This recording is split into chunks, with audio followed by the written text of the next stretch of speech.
You may proceed.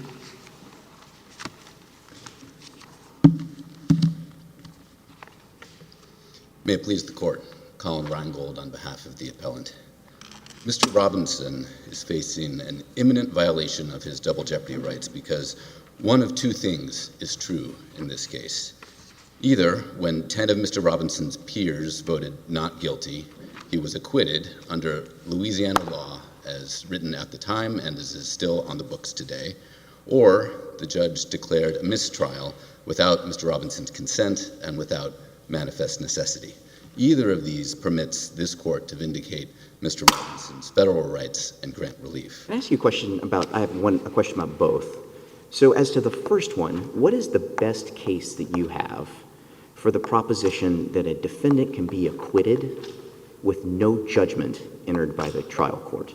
I think that would be U.S. v. Ball. In that case, the votes were counted, but a judgment couldn't be entered because it was a Sunday, and the court held that jeopardy was complete and that it was a matter of substance, not form. Right, but the judgment is still entered eventually. It's entered then on Monday. So my question remains, what is the best case that you have for the idea that someone can be acquitted with no judgment ever entered by the trial court? There's all kinds of different ways in double jeopardy cases, as you know, as well as anyone, where the form of the judgment can sometimes take the form of like a conviction. So for example, Ash versus Swinson, we had an en banc case about that a few years ago. And so we can say, well, so actually it's a conviction, but it's a conviction of a lesser included offense, and that's an acquittal on the greater. So I understand, like, there's all kinds of permutations. But if there is anything consistent, it strikes me that it's always, there must be a judgment of some form entered by the trial court, and then we can fight about what the judgment means. But I've never seen a case where someone says, I was acquitted, successfully. People have tried this, but I've never seen it successfully done, where I was acquitted, no judgment. Have I missed one? I'm not sure, Your Honor. I'm not sure in Ball if the judgment was ever entered, but I would say in Bluford, the logic of the court was that the deliberations were continuing despite the oral announcement of the votes. And I think part of the reasoning in that case was that, the suggestion in that case was that if deliberations had been concluded and the votes had been put in writing, that might be the difference Your Honor is looking for. Am I thinking of Bluford's, the Supreme Court case from like 2013 or whatever? So that obviously goes against you. Yes. So I guess maybe we should move to the second one, because that one strikes me as sort of equally interesting. Suppose that you're right, that this was an errant declaration of a mistrial. You have an obligation under Article 775.1, as Judge Douglas pointed out in the Magistrate Judge's R&R, to have a contemporaneous objection of the erroneous declaration of a mistrial, and there was none. So how is that even before us? So I think Your Honor is referring to the decision in Copeland from the Louisiana Intermediate Appellate Court, which was a different intermediate appellate court than the one here, and I don't think is established Louisiana law, and I think there have been other federal district courts that have said that the Copeland rule is not a binding rule. And I think what's important in this case is that Mr. Robinson objected in advance to the very situation that occurred, and he preserved that objection. He said, if 10 jurors are polled and they vote to acquit, I object, and that's what happened later. And he'd already sought supervisory review on that, so I believe that would be the law of the case. So your argument is that, in fact, that was sufficient under Louisiana law to preserve the objection? Yes, Your Honor. Even though 775.1 specifically says contemporaneous objection, it has to be done at the time of the error. In 775.1, he would be given the option to have a 24-hour stay and seek review, but I don't believe there's a case that says that's required, and I believe what he did in this case, I also think this case is unique because he neither wanted the jury to continue deliberating, nor did he want a mistrial. He wanted his acquittal to be honored, and so that's an unusual posture for a mistrial in any case, but I think what he did in advance to object to this precise situation would be enough. It's an interesting question about the premature declaration of a mistrial, and I'm curious what you think about this hypothetical. I realize this is different, but imagine you have a state law that says before a judge can enter a mistrial, you have to give 10 Allen charges, right? It's not the normal standard that applies in the federal system, reasonableness and whatever. It's 10, the number's 10. And so the jury's deadlocked and they send back notes and, the judge gives a couple Allen charges like, oh, I've got golf, I've got to go on vacation, I've got, a bunch of reasons that are not good reasons. And so he just says, I think I've satisfied the federal standard. I think I've satisfied the Supreme Court's instructions in Allen. I've given 2 or 3 or 5, but I'm not going to sit here and do 10. And so he intentionally violates the state law, intentionally gives too few Allen charges under state law. Was the mistrial declared prematurely in a way that would acquit the defendant? I think if he does it on purpose, he very intentionally does it this way. I would say that, well, I guess if the question is, could he be in front of this court for a violation of his federal rights? I guess I'm not sure. He has rights under Allen. He's got rights. He has the same acquittal rights that your client has, the same double jeopardy claim, and everything else. And it has the same kind of, as you point out in the reply brief, this mixture between an entitlement. In my hypothetical, make it really good, right? The state constitution says 10. The state Supreme Court has said 35 times it has to be 10. There's uniform intermediate appellate courts that say there are no exceptions for golf or vacation or futility, right? Make it as good as you possibly want, but there's no doubt that this requirement comes from state law, not federal law. And the only thing that we're being asked in 2241 is, what is the federal implication of the state law entitlement? I think it's possible that he could succeed under that scenario if he is not following state law as written.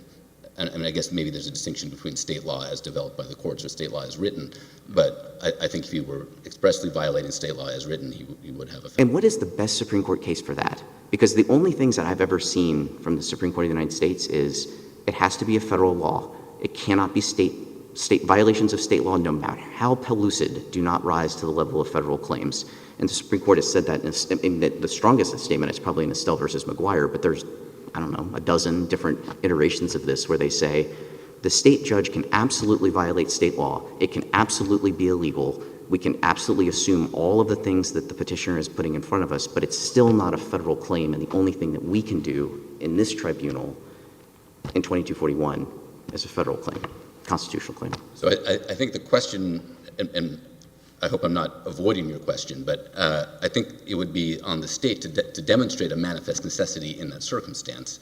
And I think what might distinguish Mr. Robinson's case is that I don't believe a misconstruing of federal law would constitute a manifest necessity. Mm-hmm. And so I think, Arizona versus Washington, which says the state has to consider less severe alternatives than exposing the defendant to jeopardy a second time, would also support this in the sense that in this case, unlike your scenario, there was an obvious easier path that would not expose Mr. Robinson to a second jeopardy, which was to honor the acquittal as written in state law. And so that would distinguish Mr. Robinson's scenario potentially from the scenario you're presenting.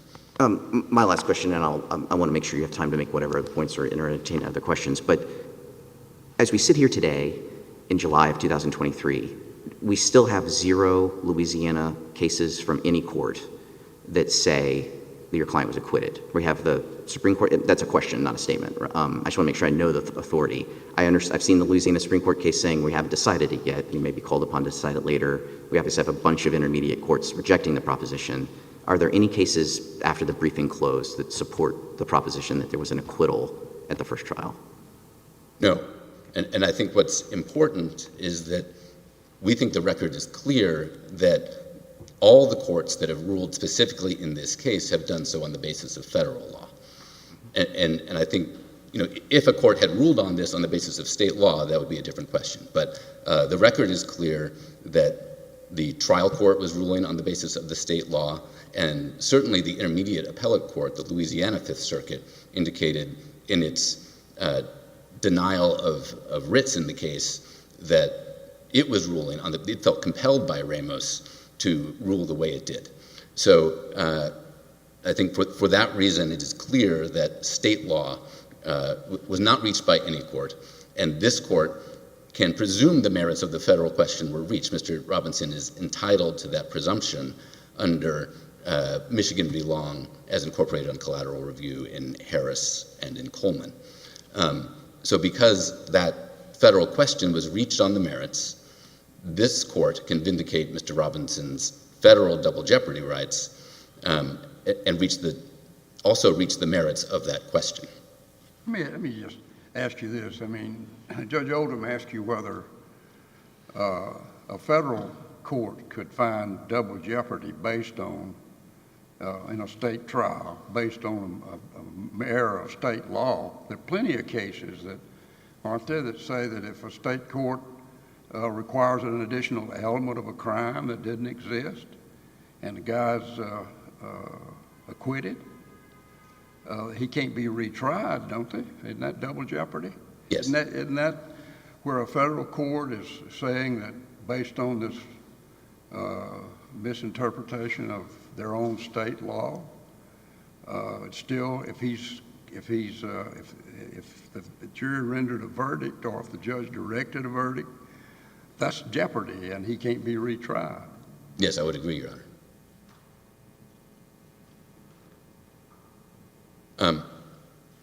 So as I said, we maintain that there are the two paths to relief, the mistrial path and the acquittal path.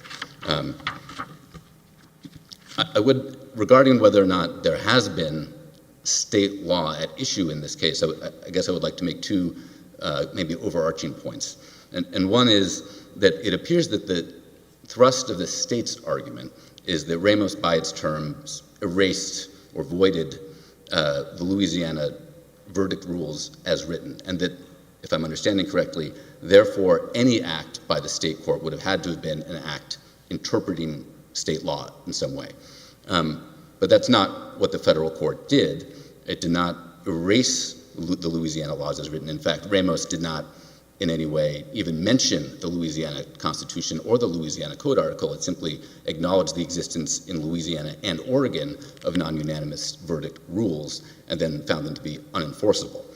And there has been no support provided by the respondent for the notion that that's what happened to the Louisiana statutes in this case. And as has been acknowledged by Your Honors, the Louisiana Supreme Court has subsequently indicated that they don't believe that that's what Ramos did. I think the other, perhaps overarching point is that the day after Ramos came down, it was understood throughout the state that trials could not proceed with non-unanimous convictions.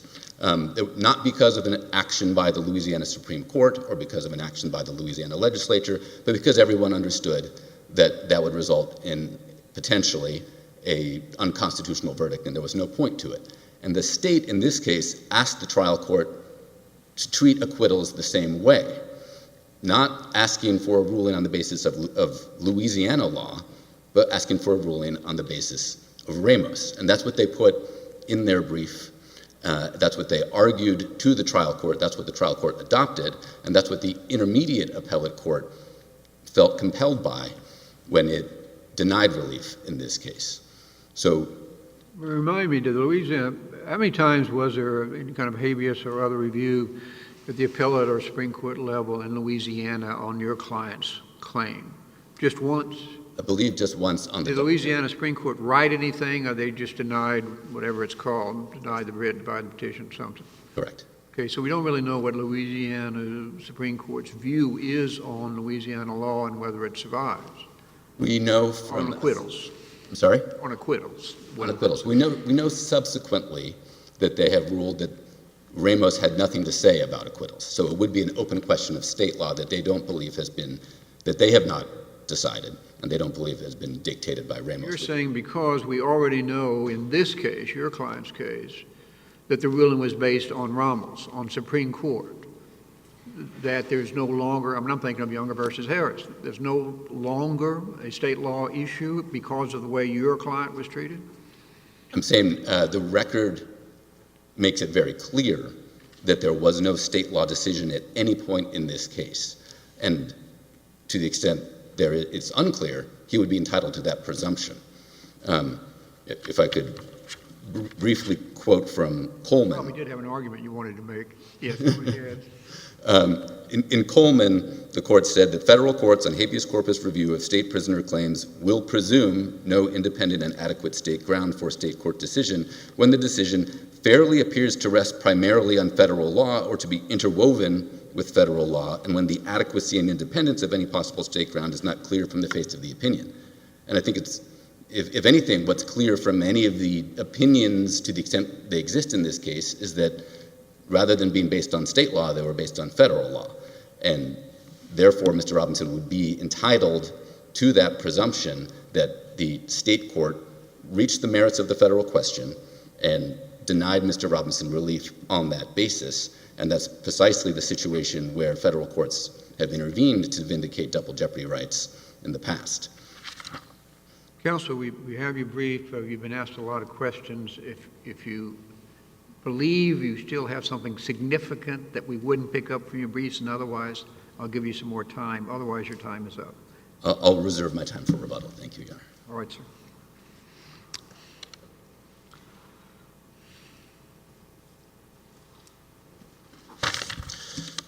Good morning, Your Honors. Assistant District Attorney Darren Allemand for the appellee warden in this habeas corpus action. We'd submit at the outset that the federal district court below just got it right when the federal district court said this matter is not cognizable in federal habeas corpus because if this petitioner is in fact entitled to relief, it stems from Louisiana law. In particular, Louisiana Constitution Article 1, Section 17A and Code of Criminal Procedure 782A. There was something in the petitioner's brief that I find particularly interesting that I read as somewhat of a concession. One, the petitioner appears to concede that Louisiana had the right to change the state of the law either through legislation or through jurisprudence before his trial to dictate that unanimity is required to acquit for pre-January 1st, 2019 crimes, because that's when the Louisiana law change went into effect, January 1st, 2019. Second, the petitioner also appears to concede that if this change had in fact happened, either again through legislation or through jurisprudence, that he'd have no argument in this federal habeas action. Well, frankly, we would agree. I would first submit that even if no such change had happened, we would still be arguing that because the claim for relief comes from state law, it's still not cognizable. But this court doesn't need to venture into that territory because such a change did happen. Now, it didn't come from the Louisiana Supreme Court. The petitioner is right to point out that in State v. Gasser, the state Supreme Court pre-termitted this analysis. They said Ramos didn't explicitly rule on this. Whether Ramos does dictate or whether state law dictates unanimity is required to acquit, we're not going to reach that issue. But we do have some lower state court decisions. The first one that comes to mind, and the federal district court quite aptly pointed this out below, in a res nova legal issue, you're always going to get the first decision from the trial court. And in ruling on our motion for a special jury instruction that unanimity is required to acquit, the Louisiana District Court did in fact find that even for pre-January 1st, 2019 crimes, you need a unanimous verdict to acquit. We also have a writ denial, a very detailed one from the State Fifth Circuit, again, before the hung jury in this case, and from the Louisiana Third Circuit, State versus Rogers, unrelated case, but the same issue, also decided. Isn't Louisiana law clear that opinions on writ denials are not precedential? Louisiana jurisprudence does say that, Your Honor. I think this somewhat proves our point in a way because that's also a facet of Louisiana state law that's not cognizable in federal habeas corpus. I consider it rather like how in a federal habeas corpus proceeding, when you're reviewing sufficiency of the evidence, a federal court doesn't look to, say, the Louisiana statute 15438 that says circumstantial evidence has to exclude any probability of an innocent explanation. A federal court doesn't look to whether that gives any additional layer of protection. It just looks to Jackson v. Virginia. Similar to this case, I would say whether or not that's true, that just shows that that's not cognizable in this federal habeas proceeding. Well, but if what we're looking for is what Louisiana law is, and wouldn't what the Supreme Court of the state says be controlling? It is, Your Honor, and I certainly do wish the state Supreme Court had not pre-termitted the issue in Gasser. I actually argued Gasser, and I pushed pretty hard, albeit unsuccessfully, for them to decide that issue. But the writ denials below do at least show the thinking of bench and bar, and regardless, even if we were to discount the writ denials in Rogers and in this case from the Louisiana intermediate courts, we still have the ruling from the Louisiana District Court. The petitioner has pointed out in his briefing that, well, there are certain procedures you have to follow to raise a constitutional challenge in Louisiana law. But again, that goes to the proper interpretation of Louisiana law, also not cognizable. In our motion for special jury instruction, we didn't just argue Ramos, we also argued how Ramos uniquely intersects with Louisiana law itself. And I do wish the writ denial from the Fifth Circuit, or maybe even the Third Circuit's writ denial in Rogers would have been a little clearer, but again, federal habeas corpus relief exists to vindicate federal rights guaranteed by the United States Constitution, not to essentially, for lack of a better way of putting it, grade the papers of the state courts. In his reply brief, the petitioner has suggested that we essentially make a Rooker-Feldman argument when we talk about inextricable intertwinement with federal law and state law, and that's probably my fault. I probably should have chosen different wording in our original brief. But we're not arguing Rooker-Feldman. I'd look a little silly if I did argue that, because the case law is very clear that habeas is an exception to Rooker-Feldman. The petitioner also seems to cite jurisprudence relating to procedural default, that for the purpose of procedural default, if state law and federal law is inextricably intertwined, procedural default doesn't carry the day. But we're not arguing procedural default, at least not as to the question of whether this petitioner was acquitted. We're arguing cognizability. And in this case, quite simply, we just have the state of the law in Louisiana right now. At the very least, the thinking of bench and bar dictates that unanimity is required to acquit, even for pre-January 1st, 2019 crimes. It may be that one day the Louisiana... Stop you there, because I've been contemplating what you're saying. Among the things that former Magistrate Judge Dana Douglas said is she relied on procedural default and the failure to follow the mistrial rules. Are you, I don't want to use too strong a word, let me just say you're not relying on that here? To the extent that the petitioner is arguing that a mistrial was granted without manifest necessity, we do believe the magistrate judge got that correct. I think the greater issue is whether he was actually acquitted rather than a mistrial being granted absent manifest necessity, because to me it's well settled that a hung jury is the prototypical example of manifest necessity. So we are relying on that procedural bar for the purpose of that, what I'll call sub-argument, but I do think the greater argument before this court is whether in fact he was acquitted and there was no mistrial. You're not arguing that the failure of Owen to object to the mistrial was a procedural default? I think it was a procedural default as to whether a mistrial was improperly granted independent of the acquittal question. I don't necessarily think it's a procedural default as to the question of whether he was acquitted. For that, I would say that relies solely on Louisiana law. It's not cognizable in federal habeas. So the procedural default, I think, would apply to, I guess I'll say one of the sub-issues, but probably not the main issue that's before this court. Well, I mean, the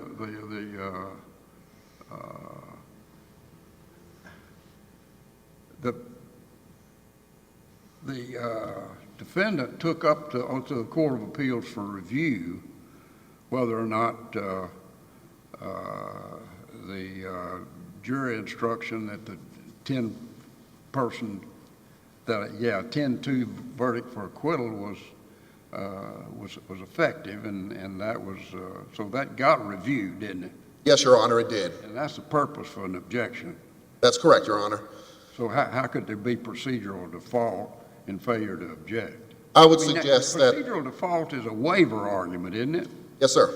I would suggest that 775.1, as interpreted by the state court decision from, I believe, the Fourth Circuit in State versus Copeland, for the purpose of the mistrial, is clear that the objection has to come at the time of the mistrial. But I would stress again, that's only whether a mistrial was improperly granted part of the argument, not the greater issue of whether he was in fact acquitted. We would submit the answer to that question as a no as well. One, that it's not cognizable, and two, that frankly the state courts got it right. But in my opinion, that it is a separate issue.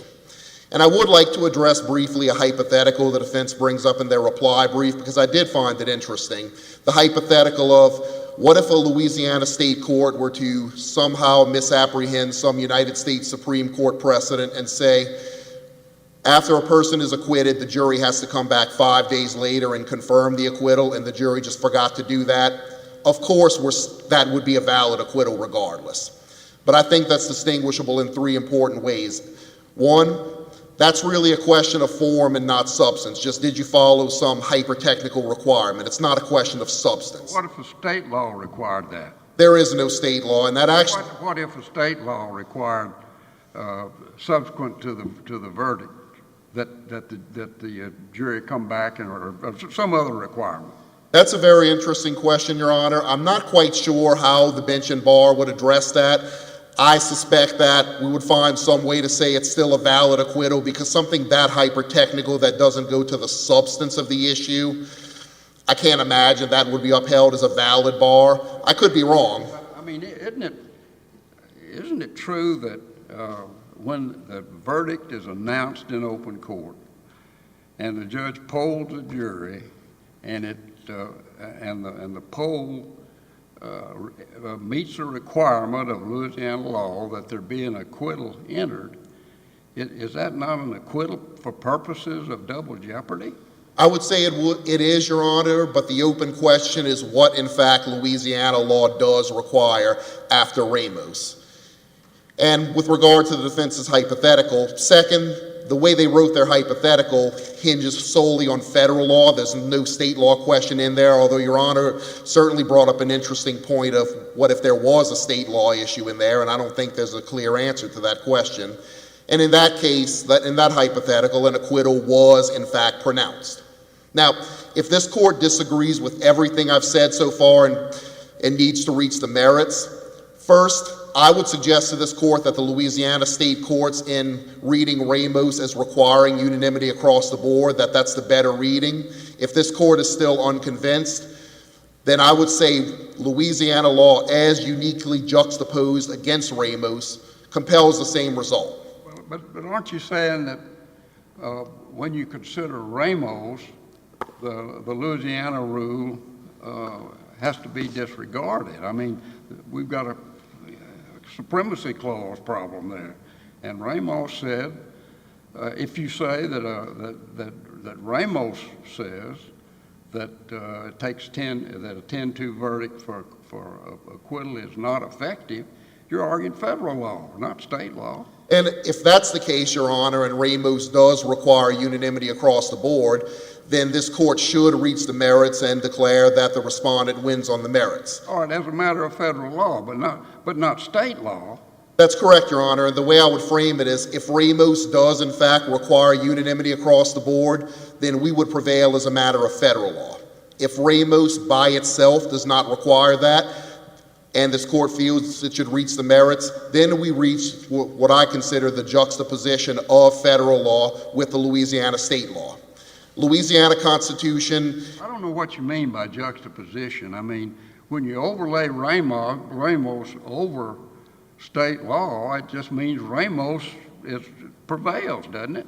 I would agree with you, Your Honor, and that's why I do think the Louisiana state courts, in finding that Ramos just requires unanimity to render a verdict, period, that they got it right.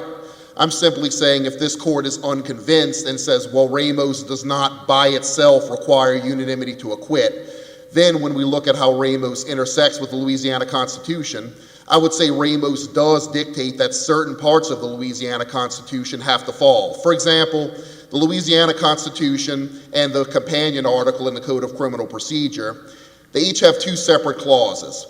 One operates for crimes committed before January 1st, 2019, and provides that 10 out of 12 is enough to render a verdict. That's the language they use, to render a verdict. That was the law in effect when Owen was tried. Yes, Your Honor, that's correct. We know that that's unconstitutional as per Ramos, and I would say importantly, the phrase to render a verdict is not further qualified. The words convict, conviction, acquit, acquittal, guilty, not guilty, they're not anywhere in there.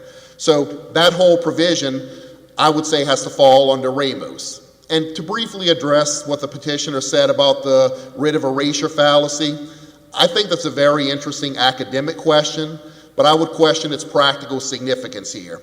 Obviously, this court doesn't have the power, even the United States Supreme Court doesn't have the power to take white out and blot out a statute from the books. But this court can declare, as the United States Supreme Court can, a statute unconstitutional and thereby unenforceable. As it applies to the party before it. Correct. And that would be and that would essentially be precedent that would create standing law for how to deal with future petitioners. Well, don't you agree that since the case before the Supreme Court was whether a 10-2 conviction was valid, that was the issue before the court, and the issue that you have before us wasn't presented to the court? And that's correct, Your Honor. The United States Supreme Court did not squarely have the non-unanimous acquittal issue before it, so that is an open question that may need to be decided later. This case may very well be the one to do it.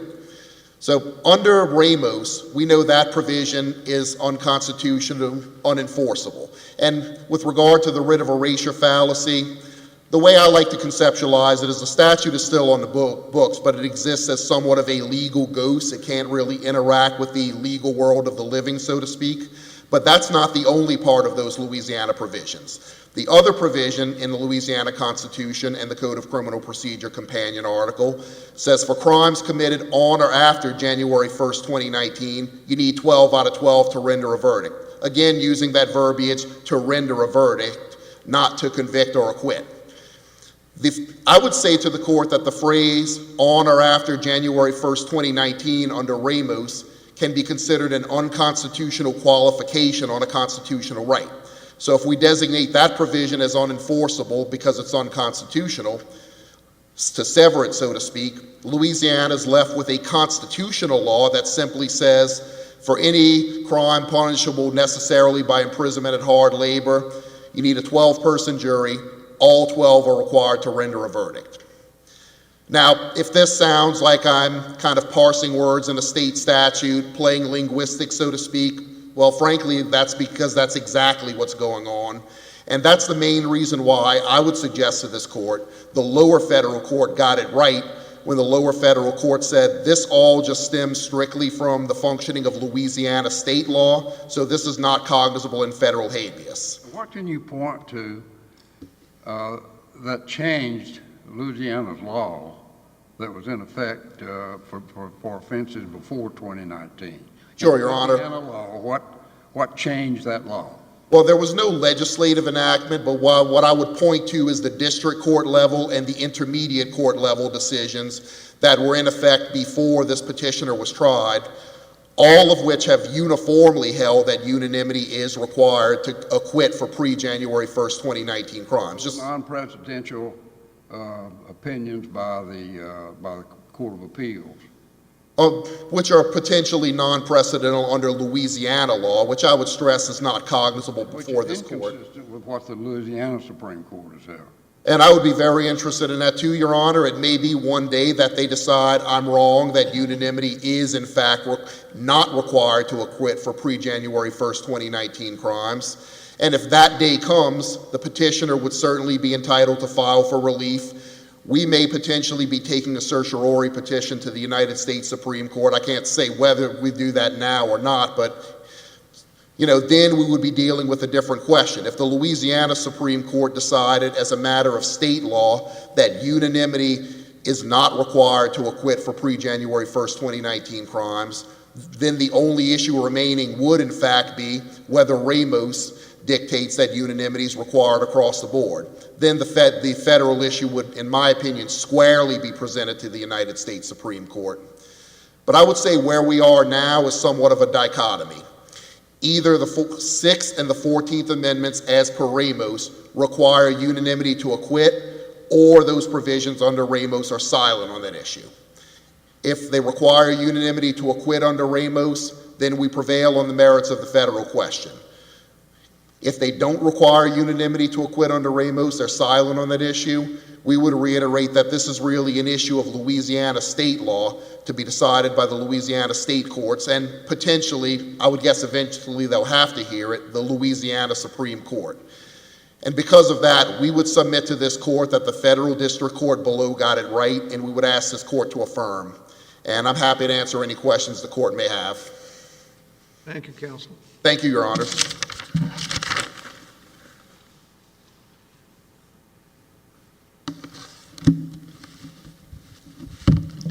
Your Honor, the respondent at times throughout the argument just now appeared to concede that the question of whether or not the ruling was based on state law or federal law had significance in this case. They acknowledged they were not relying on procedural default, and I don't believe they could without a clear expression of that as it relates to the mistrial question. And as to the acquittals, they also conceded that potentially 10 votes could be absent a judgment, still be a valid acquittal because the following acts would be ministerial acts. So because of that, I do think it is squarely at issue whether or not this court presumes that the trial court reached the federal question in this case and ruled on the basis of federal law. The cases that the respondent cited, for example, Rogers and the other intermediate appellate court case, and the two the state Fifth Circuit opinions in this case, both are rife with references to federal law and do not do any of the parsing that the respondent suggests would be necessary if there had been a ruling on the basis of state law. And so it seems quite clear from the record, and also as the respondent made part of the argument that was in our brief, if the state court had been making a finding on the basis of state law, they would have had to follow those state procedures, and that we're not arguing that this is a case about failure to follow state procedures, but that makes whether or not they were ruling on the basis of state law or federal law clearer. There was no ask to find anything unconstitutional. There was no order or judgment that Louisiana law was unconstitutional. Everyone was proceeding as if federal law controlled, and that's exactly what the court in Michigan v. Long said. They felt compelled when they reached the merits in their case. They said they felt that the state court felt compelled by what it understood to be federal constitutional considerations to construe its own law in the manner it did. And here, it seems that the state court felt compelled by Ramos to operate the way it did and deny Mr. Robinson relief. Is your view that federal law requires the entry of an acquittal judgment when there's a less than unanimous jury verdict in this case? I believe once the 10 votes were counted at the conclusion of deliberations and submitted in writing, then the following acts would be ministerial. There's nothing else to do in the case. Sorry, maybe you didn't hear the question. Does federal law require the entry of an acquittal judgment when a non-unanimous jury verdict comes back? You mean a 10 or 11 votes, I assume? Sure, 10, 11, 6, whatever. If it's non-unanimous, actually, to make it better, let's make it 10-2 or 11-1. So 10-2, 11-1 in favor of your client. Does federal law require the entry of an acquittal? At this point, yes. Why? Because state law had not changed. So Federal Rule of Criminal Procedure 31A says all verdicts in federal criminal trials have to be unanimous. Right. Second sentence of that says, is that unconstitutional? No, because... Of course not. No one would say it's unconstitutional. We do federal criminal trials like this all the time. Right. So federal law doesn't require the entry of an acquittal simply because the jury is non-unanimous. That has to be true. Right. Okay. So the question is, why would federal law require the entry of an acquittal in this case if it doesn't require the entry of an acquittal in a federal criminal trial that we have across the street today, where the jury comes back 10-2 in favor of the defendant? Because I think the operational question is whether or not, under the law as written, adequate votes to acquit were presented to the court. Because of state law. Because of state law, but not because of an interpretation of state law, because of state law as written. And if the state court were not doing that because they misconstrued federal law, this court can grant relief. And what is the federal law that you're saying that they misconstrued? Ramos. Right. So it's not that you're saying that the Sixth Amendment, when you say federal law, you mean the opinion, the way that it's written. So when, for example, when Ramos reiterates the holding of the case, which says that the Sixth Amendment requires a unanimous jury to render a verdict, that's verbatim straight from Ramos, they misinterpreted that how? So to answer the Ramos question, Justice Gorsuch said, we took this case to decide whether the Sixth Amendment right to a jury trial as incorporated requires a unanimous verdict to convict a defendant of a serious offense. Right, and elsewhere in the opinion where they're responding to the dissent, they say we hold unanimous jury to render verdict. Certainly. And so what part of that is misunderstood in the Louisiana case? So first of all, again, I think Justice Gorsuch was clear what the question the court was deciding was. Obviously, it's difficult to discuss the end of the case without using the word verdict, but we can also look to the text of the Sixth Amendment, which talks about the rights of the accused at a jury trial, and specifically the text of the 14th Amendment, which incorporates it by protecting the liberty of defendants. And to read Ramos the way respondent suggests would be to the opposite of defend liberty, and it would make it harder for a person in jeopardy to reobtain their liberty. All right, counsel. Thank you. Thank you. Very interesting question, well presented by both of you. Appreciate your assistance today. Unless I miscount, that is our last argument of the morning. We are in recess.